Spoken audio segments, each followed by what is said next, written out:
What's going on, guys? David here with you with DC Appliance Repair, and today we're going to be replacing this broken washer lid on this Samsung washer here. As you can see, it is broken, and what happened was right there where the support meets the washer lid, there is a lot of pressure there, so therefore it broke. So what we're going to do is we're going to remove this little sticker here that's going to expose where the two screws are at, the two Phillips head screws, so we can actually remove the lid off the brackets.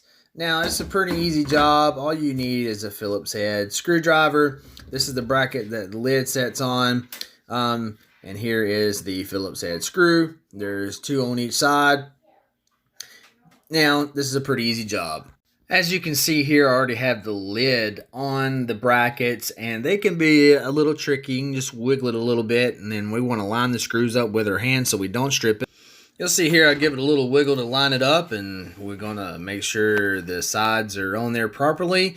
Now we're going to take our screws, and you want to start them with your hand. You always want to start these screws with your hand. It makes it a little easier. You can get a feel for it so you're not stripping them.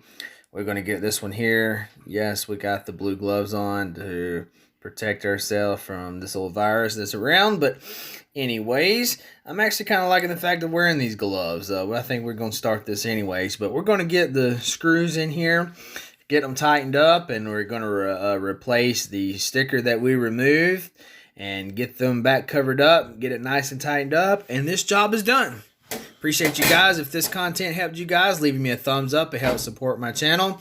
This is David with DC Appliance Repair, and I'll see you guys in the next video.